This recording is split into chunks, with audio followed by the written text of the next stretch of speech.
Agwini cór ar an cédal sias is mílam buicas som cria gohol leist ambassador poblach na Hidóile agus ambassador an Holy See as an firkin fórse dar se brom hin is rum a van céile saivhin. Agus gon an ire na rois man tugan se glunnar críad arm bheith a mois san éir is ag túrt cúpla focal de muinter na héirid tar éis pias a fadat an COVID. Ambassadors, dear friends, it's a very real pleasure for Sabina and I to return to the Villa Spada, this historic house that has served Ireland so well over the past 75 years, both as the embassy to the Holy See and more recently as the embassy to Italy. And may I express my sincere gratitude for this hospitality and welcome to Ambassador Floinn, his wife Madeleine, and to Ambassador Derek Hannon, Mila Buikos. I think also I'm so pleased to say that some see so many of you, and I want to join with the gratitude as well to the representative of the Holy See for facilitating a visit that I'm very much looking forward to next Friday. You know, the kind of mass audiences that I have been addressing for decades now, this is a considerably diminished group, but a very important one. And I'm so glad that while we have continued to live in the conditions of COVID-related constraints, that it is still proved possible for the ambassadors to be able to bring together small groups of great friends of the embassies of Ireland to Italy and the Holy See. And I think it is very good that we are, as it were, making a beginning to our emergence into what we hope will be easier and better conditions for you all.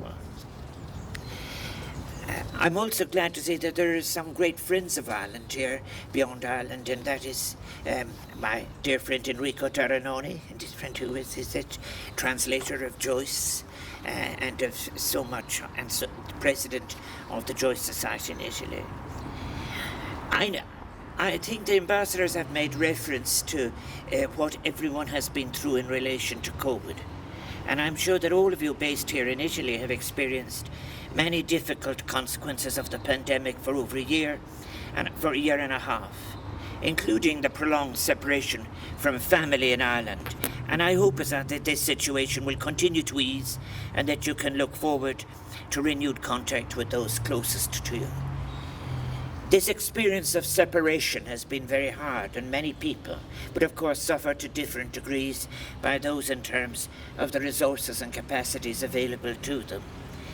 This is our first visit, Sabina's and mine, since the beginning of the coronavirus health emergency, and I'm very conscious that it is to the country which has suffered the most in the European Union from the pandemic, particularly in the very early months last year when we all witnessed tragic images of coffins of the deceased being moved by army trucks in Bergamo.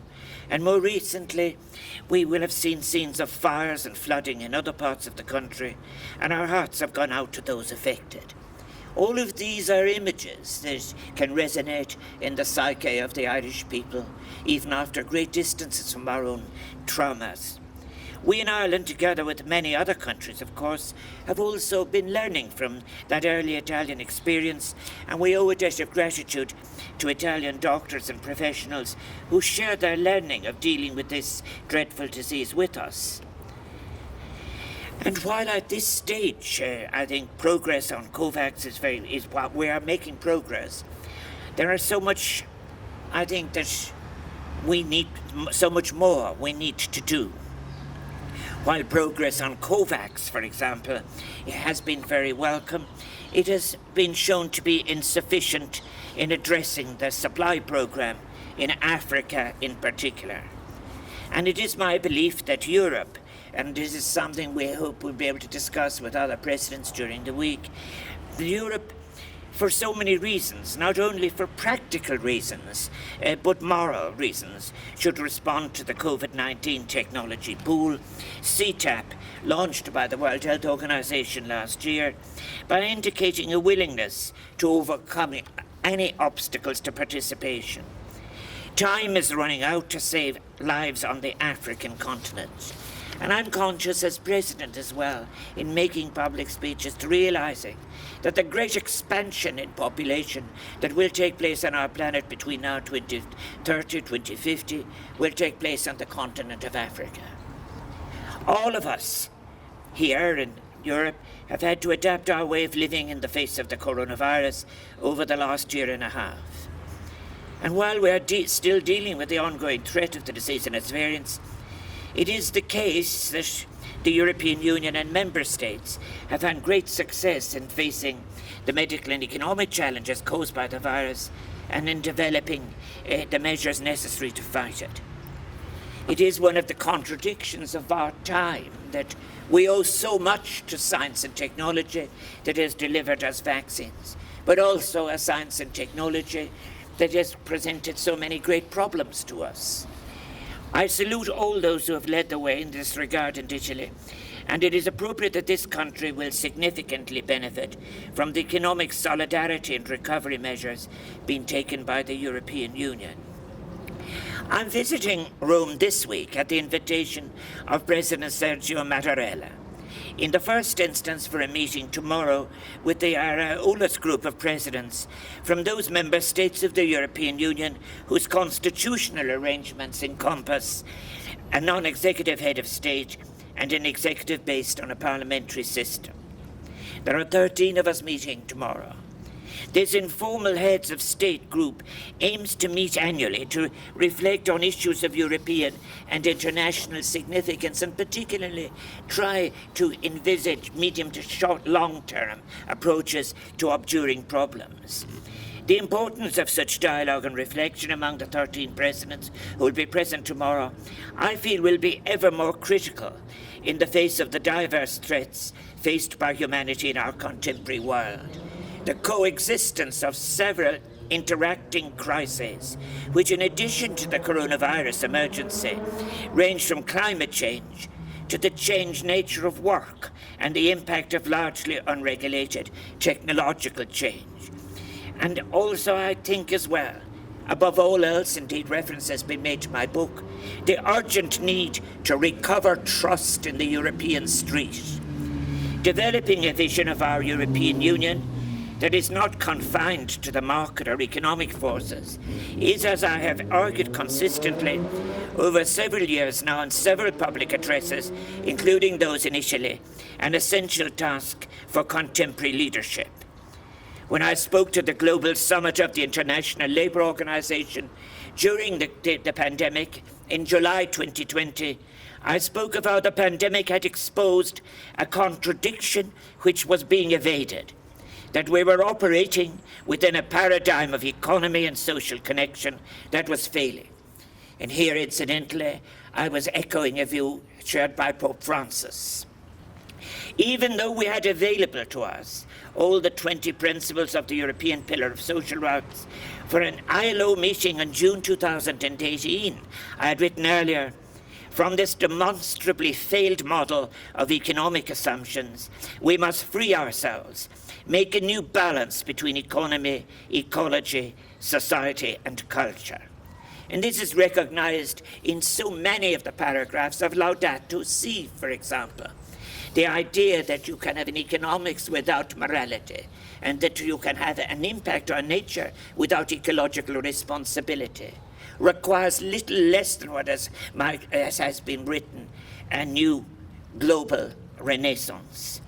I'm pleased to note, however, that the solidarity that has been gathering momentum in the Union in response to the pandemic over the past year appears to have strengthened pro-European opinion in Italy, and I think that, which of course is the guardian of the Treaty of Rome, but also across other member states. That opinion is now following a social Europe of economic sufficiency with ecological responsibility. A union which is values-based, not only in theoretical terms, but also consistently so in practice, is surely an essential requirement for maintaining and engaging the support of our peoples and guarding against the siren calls and false promises of populism. At the Areolas meeting tomorrow in the Quirinale Palace, we will focus in particular on our vision for the future of the European Union in a post-pandemic world. Our two countries continue to demonstrate our shared commitment to international peace and security in a variety of concrete ways, including the issues we will share during Ireland's current membership of the UN Security Council. Those shared values will, I know, also inform Italy's leadership of the G20, as well as in practice in UNIFIL in Lebanon, where the women and men of our defence forces serve alongside each other.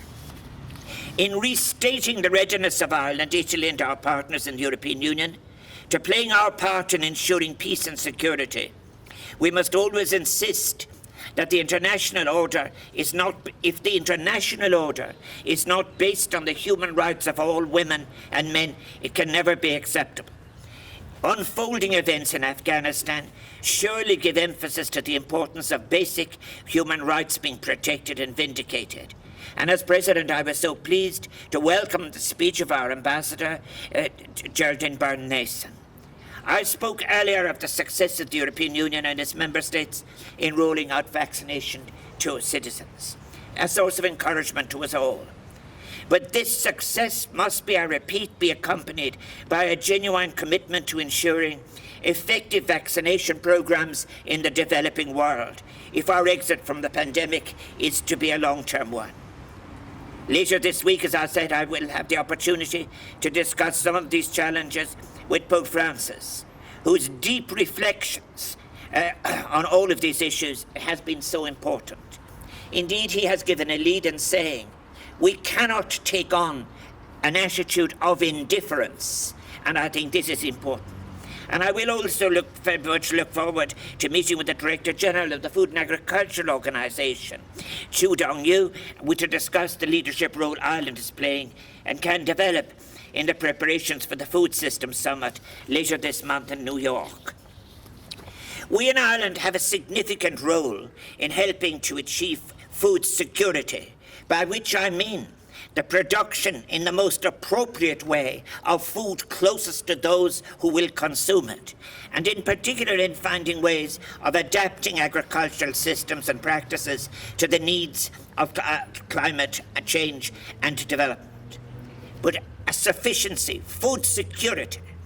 I mentioned that this historic house where we are, the Villa Spada, has served as Ireland's embassy to the Holy See, in fact, from 1946 to 2012.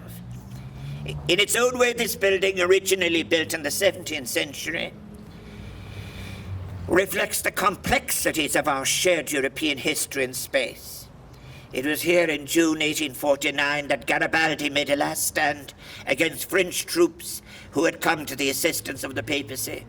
Despite the defeat of the Italian forces on that occasion, it would not be very long, as we all know, before a unified Italian state emerged.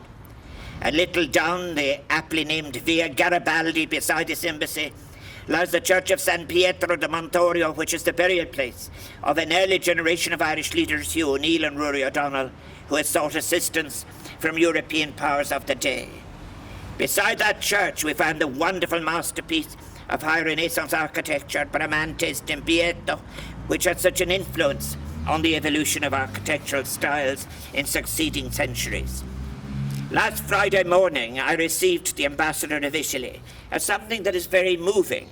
At Oris and Nuchtron, we walked to view the beautiful sculpture of the Pieta, given to the Irish people in recognition by the people of Italy for the assistance the Irish gave for food during the Second World War, and moved to Ireland entirely by subscription of the Italian community in Ireland. These few examples I recall this evening serve, of course, to remind us of earlier connections across our common European space, a space we must meaningfully use along with colleagues. I have addressed this issue of the need for greater social cohesion, for the need for the respect, for the intimacy of the local, of language and place, and a vision for a real progressive Europe to reclaim the European street. The challenge for the future of Europe is to connect with the street, to show solidarity with all its citizens, sharing and communicating a vision for social Europe that involves no contradiction with what is valued as proximate or local. And I cannot then finish without referencing a great European of universal significance. We are marking the 700th anniversary this year of the death of one of the greatest literary figures in world culture, the poet Dante Alighieri, father of the Italian language, whose gifts to humankind include the Divina Commedia, which had such an influence on literature and wider culture throughout the ages. In February 2018, Sabina and I were very pleased to welcome President Mattarella and his daughter Laura on a state visit to Ireland. It was a very successful visit, with one last-minute addition to the President's programme, at his request of a visit to the National Gallery to see Caravaggio's painting of the Taking of Christ, which Laura had seen earlier on the visit. This is yet another wonderful example, both of those uplifting links between our countries and peoples in the cultural sphere which we share, and of what this great country of Italy has given to universal culture. So in the language of the poet Dante, let me wish you all una bellissima serata. And Sabina and I look forward to having the opportunity perhaps of speaking for some more moments with all of you in just a few moments. Thank you. Grazie.